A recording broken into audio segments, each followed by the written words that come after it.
This is Access Houston on 97.9 The Box.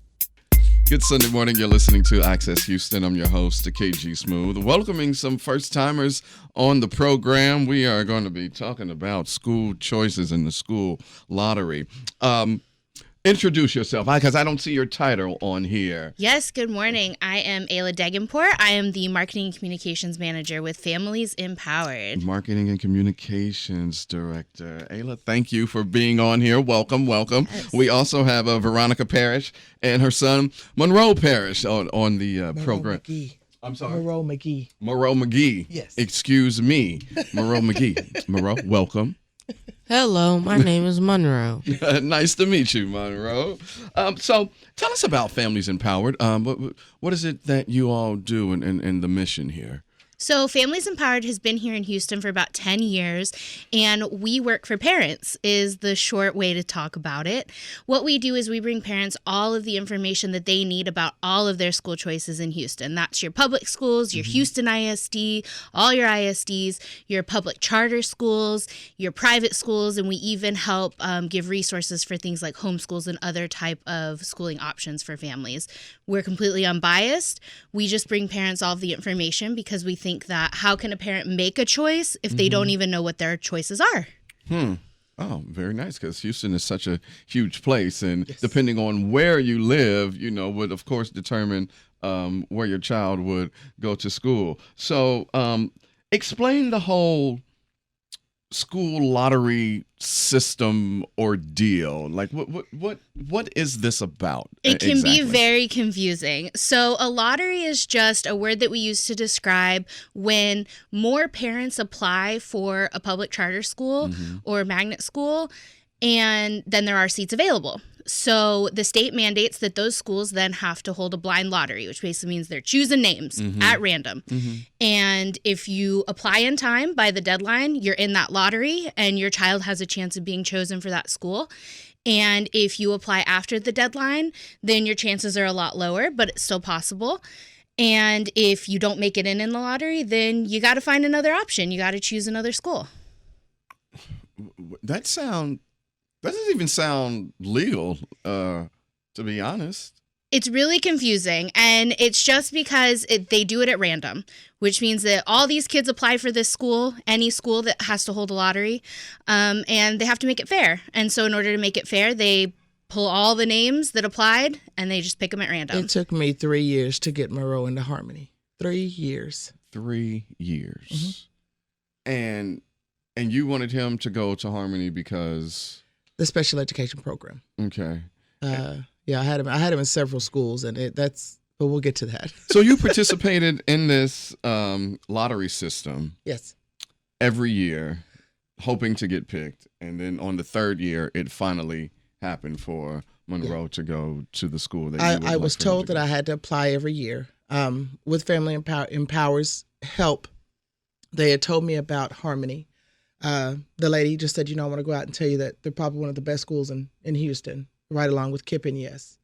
So just apply, and I didn't want Yes or KIPP because they're more of like a college advanced thing. I was looking for something more that would support my son in his schooling. And so I had to apply every year. And then about 1 month before school started, the lady had called me and said, your son had been accepted, because I was going through a terrible time. And I told him, I'm not sending my son back to the school. But like I said, that's a whole nother story. Probably a whole nother show. Wow. So, wow, 3 years. And so, well, I guess now that, the way that you just put it, I guess it does make sense, since we have a lot of Got a lot of kids. Yeah. A lot of kids in Houston, but there are also a lot of schools in Houston. And so that's what Families Empowered is here to do, is to help parents know about all of those other schools. Because just like Veronica, so many parents apply year after year, but they're only applying to one school. Your chances of getting in, just like if you were to go apply for college, you've got a safety school, right? Everybody's got a backup school. Right. Parents should be applying to at least 3 schools. But at Families Empowered, we've been talking to parents for 10 years. We've asked them a lot of questions. And one of the things we learned is that 82% of parents actually can't even name one additional school. Oh. So their choices are extremely limited when they Right. only know about one or two. Yeah. And so we want to bring them all of their options so that then they can make some choices and apply to multiple schools so that they can get their kids in a school that really works for their kids. Wow. Because what they tell you is basically you're zoned to this zip code, so you have this school to choose from. They don't give you, like Ayla ISD, which is the one we're zoned to. They don't give you options like Families Empowered does. They give you one option. Your child is zoned to this school. This is it. This is where they're going to go, and you can't venture out. And then so it's just it's really hard. They don't give you multiple options. They just give you one option. You can't venture out. That doesn't. Well, I mean, so where does your freedom to choose come from? Nowhere. You can't. When you're with the ISD, or like with this one, you can choose from schools, but sometimes they tell you have to go to one specific school because that's what you're zoned to. And one thing I love with the charter schools, and they don't. There's no zone. There's no zone. The only thing they do is they ask that you bring your kid to the school, but there's no zone, and that's what I loved about it. I wasn't locked into one set school that I had to choose from, and I learned that from Families Empowered. You know what? We need to get rid of redlining. Redlining needs to be demolished for good. For this very reason. Because the only thing in my mind was redlining. You can't take your son to whatever school you want because of redlining. I had my son in Boys and Girls Preparatory Academy when he was in kindergarten up into first grade. I started to have issues with that school, which is the charter school. Right. I did not know about Families Empowered yet. My son has a lot of I just say disabilities. He has quite a few disabilities, and a learning disability is one of them, and it's severe. And so I told him, there's something I need for my son, and you aren't getting it. And you're not looking at the child in a nutshell. You're looking at your books and what rules you should go by, and you can't treat a child that way. You just can't. You got to make it comfortable for the child to succeed in the school, in education. I pulled him out of school and I started homeschooling my son for about a year. Good for you. I started learning that there were things that I could not tackle as far as his disability, dyslexia set in, learning disability, not being able to read set in. So I took him to, we had, by court order from a divorce, I had to put him back in school. When I did, that's when they found out more disabilities with my son. But I started having issues with that school because, again, they were not trying to tackle the special education that my son needed. They kept mainstreaming him classes and stuff, and it was stressful for him. So I went into the Ayla ISD office to complain on this school, and my husband was sitting there going through some stuff on the desk, and he said, maybe you need to call these people. And I looked at it and said, Families Empowered. And I thought, And then it said, you can choose for more than just one school. You can apply for all these schools. So I called the lady. I cried for about an hour on the phone with her, and she said, baby, take your time. Let me know when you're ready to talk. And she's very, very sweet. And then that's when she told me about Harmony. So I kept tackling it every year to apply and had to go through it for about 3 years. When he was in the third grade, he got accepted, and that boy is doing phenomenal now. That's great. Phenomenal. He's doing excellent. And they got him in a special ed program that is doing good for Monroe. Good. So Monroe, I want to ask you, how do you like your school, Harmony? It's good. Yeah? Yeah. How do they treat you up there? Really nice. It's like I can understand more stuff That's than good. usual. Good. Good stuff. You're listening to Access Houston, talking to Monroe, Veronica, and Ayla from Families Empowered. Well, Ayla is from Families Empowered. Veronica and Monroe is just one of the many families that they will help. So, Ayla, tell us about this. I believe that applications are now open for you, accepting applications now through the 10th of February. Yeah, so we're in application season is what we call it now. Okay. And the deal is there are so many school choices that parents have. And one of the caveats of that is that means there's lots of deadlines, lots of things to know, lots of forms to fill out. Yeah. And one of the ways that we wanted to tackle that to make it easier for parents, because we think it should be an easy process at school, right? Kids should be able to go to school, and it should be easy for working parents to figure it out. And so the the way we have tried to tackle that is through Apply Houston. And Apply Houston applications are open now, open through February 10th. That's the deadline to get your application in for those lotteries. And what we've done is we've brought together a bunch of different schools, not all of them by any means, and we still help with all the schools, but the schools that are participating in Apply Houston, it means you fill out one application. It's online. You can do it on your phone. We can help you walk through it. You can come into our office. Super easy to do. Takes about 15 minutes. And then you basically get a drop-down menu and you can select to submit that application to multiple schools. One deadline, one application, turn it in, you're done. We do recommend you look at all your school options. You go tour, you learn about them, and we're happy to provide those resources. But the idea is that it makes it easier. Fill out one thing and you're good. And you're good. Well, that is golden right there, that it makes it so easy for folks. So where do they need to go to fill out the application and just find out everything about Families Empowered? So they can visit applyhouston.org. And that's where they'll find a list of participating schools. We've got info on all those schools so that they can learn a little bit more about them. But if they hit a roadblock, if they hit a stumbling block, all of our contact info is on that website.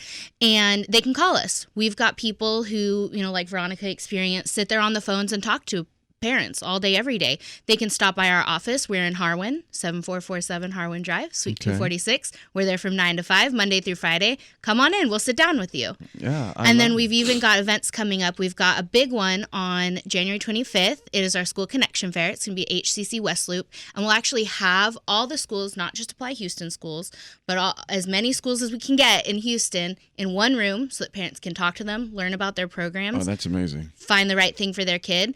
And then we'll have a zone and we'll sit there and help them We're apply. going to have to get you all back on here to remind Houston of that when the time comes. Yeah? Yeah. You'll agree? Definitely. We're here. here. She said it on air. She said it. So we'll have to have you all back. This was great. I mean, I had no idea. I guess this is why you're on the program. Yes. Because I didn't know, and I'm sure a lot of folks in Houston didn't know. So log on to the website. Applyhouston.org. Applyhouston.org. And wow, Veronica and Monroe, thank you all for coming on. Thank you for sharing your story, Veronica. I'm sure there's plenty of parents who have gone through the exact same thing. It's a challenge. I can tell you that. But the one thing I would say to every parent is don't give up. Don't give up. Your babies deserve it. That's right. They deserve it. You're right. I have 2 other beautiful children, and with this little sip of letting Monroe get into, they're now in harmony and they're doing excellent too. So they're a great resource to have. Well, it sounds like it. Resource. Families Empowered, a godsend. So, Ayla, thank you for coming on, and Veronica and Monroe, I appreciate you all coming on the program. Thank you. Thank you. Good Sunday morning. You're listening to Access Houston. I'm your host, KG Smooth, welcoming 2 first-timers on the program this morning from the legendary Windsor Village. We have the lovely Charmane Dyson. Good morning. Good morning. And also brother Willy Howard. How are you, sir? Good morning. Great. Good morning. So you all are here representing Windsor Village, but they are putting on something that is 20 years strong here in Houston, the CEO Ministry 20th Annual Marketplace. So first, tell us about CEO. Clearly, it's an acronym, which stands for Christian Entrepreneur Organization. Mm-hmm. And 20 years ago, Yes. who thought up this this marketplace for entrepreneurs at Windsor? Many members of the ministry. The ministry is actually 35 years old. One of our key founders was Michael Evans, and the idea was to fund scholarships for students. Okay. So it's been a great event. And clearly it has grown tremendously since 1994. I'm sure. I mean, 20 years is nothing to scoff at. Yes, it's grown, it's changed, it's evolved, and it's an event that really brings about not only the avenue of raising scholarships, but showing entrepreneurs their services and their products, not only to the Windsor Village community, but also to the community at large. Indeed. So, Brother Howard, what should people expect when they come to the CEO Ministry 20th Annual Marketplace? Well, they should expect to see a lot of businesses. It's a big 3-day weekend. where on that Friday we have a author showcase. On Saturday we have an educational component, and we'll talk about different things from security, cybersecurity, businesses coming in and speak about there are different things they have going on. And also on Sunday we have the big event, which is the Marketplace Fair. Sounds very. I've heard of it, but I've never personally attended. Oh, well, you're invited. Oh, well, thank you, Charmane. I'm in town that weekend. So it's all happening, as Brother Howard just said, 3 days. So that's Friday, December 13th, Saturday, December 14th, and Sunday, December 15th. And it will be at the KBC, Okay. 6011 West Orem. That's a Kingdom Builder Center for those who may not be Yes. familiar here in Houston. So, wow. So tell me your involvement with the CEO ministry. I'm the chairperson this year, and it's been an amazing experience. This is our first year to do 3 events. Usually we do the business symposium on Saturday and the marketplace on Sunday, which has about 60 plus vendors.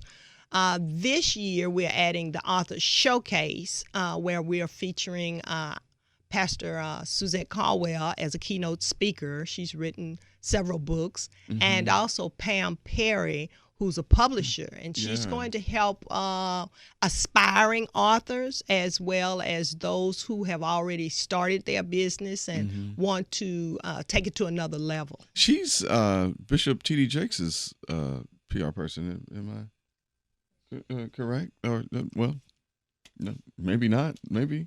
Yes. Okay. Yeah. So y'all got some big names going down. So, Brother Howard, tell me your involvement. Well, I am one of the past managing directors or managing leaders of CEO, and had been there for a long time, and so I had to step down, but I'm still there for support and consulting with the organization.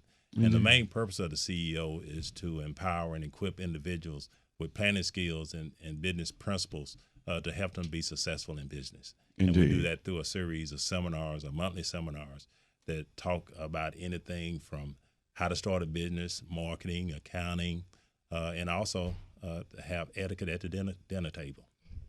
I love it.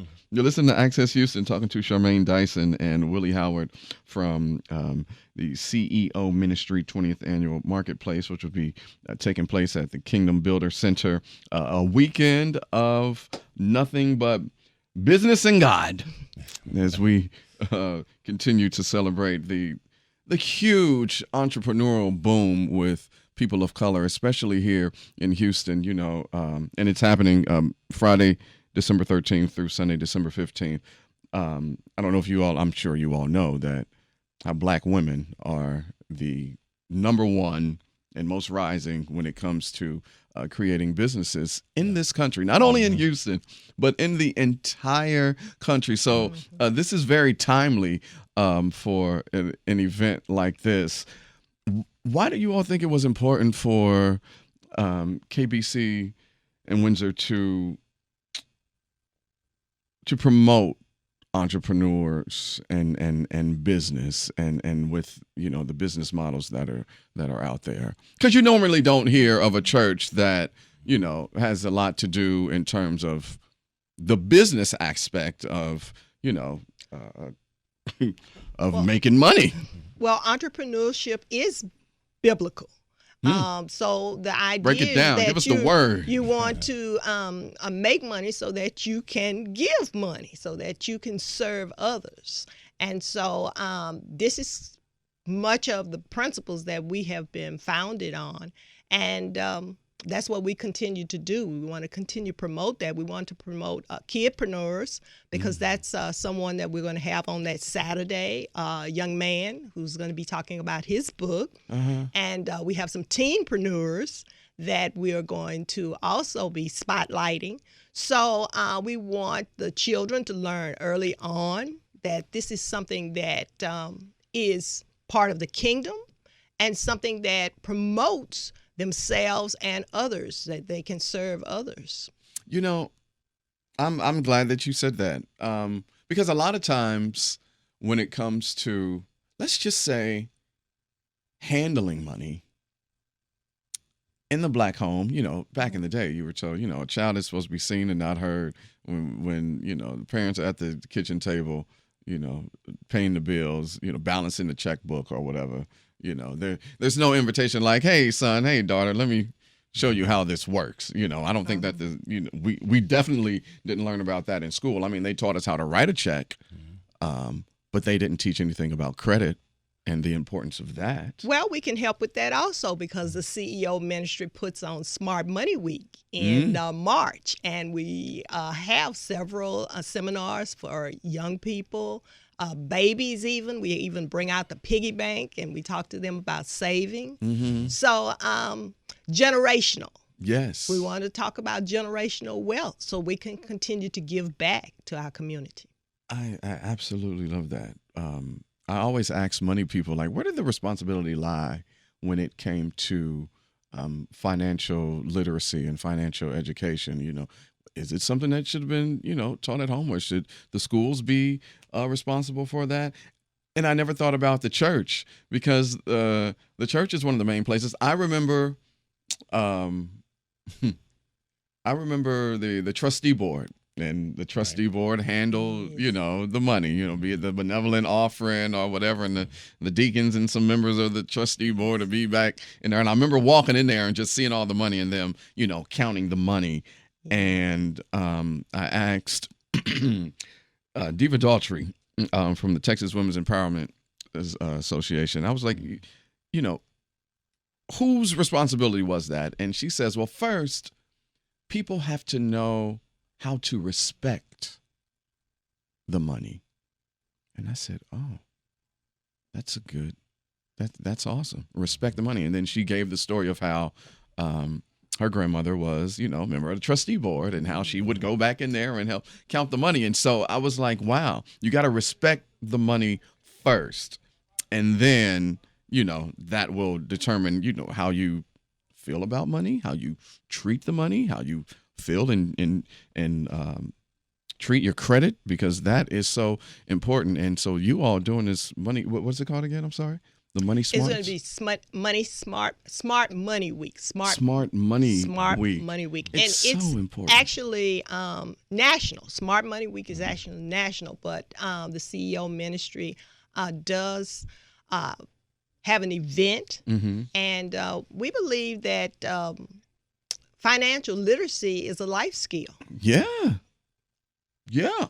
And so much so that they've omitted it from teaching black folks.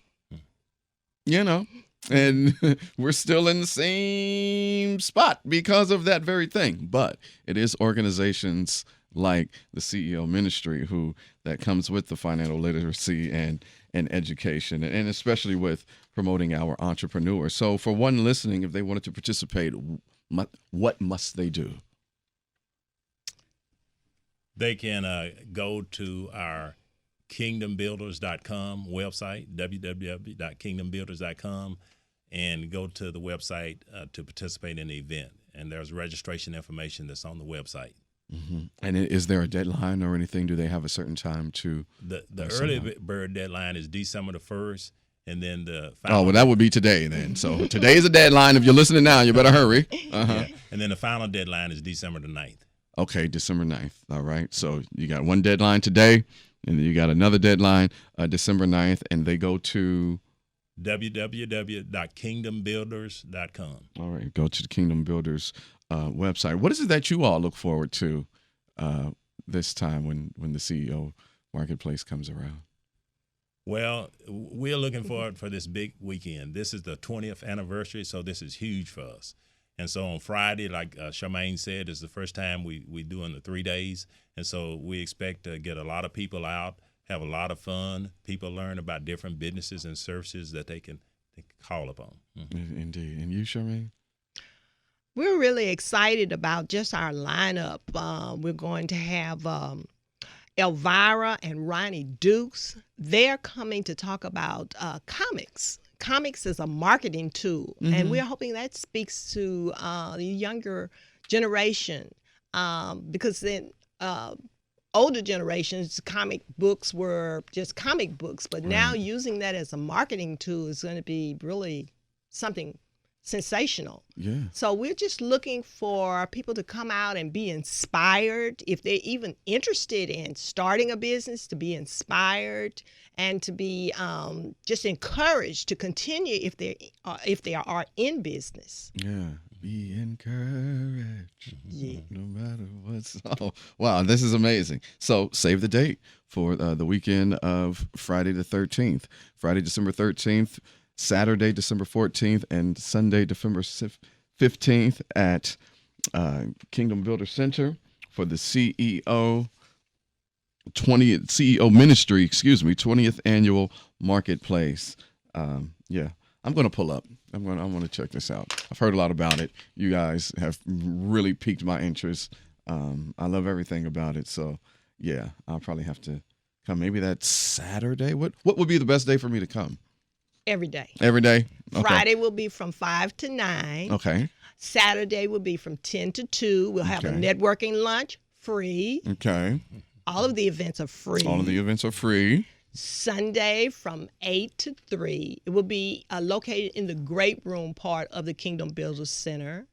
And it will be lots of food, Say no more. fun, Say less. fellowship, You said and food. information. Say less. Food and education. I'm there. Charmane Dyson and Brother Willy Howard, thank you all so much for coming on the program and letting this audience know or remind them about the CEO Ministry Marketplace. I appreciate it. Thank you. Thank you. And thank you for listening to Access Houston. We'll be back with more Access Houston on 97.9 The Box.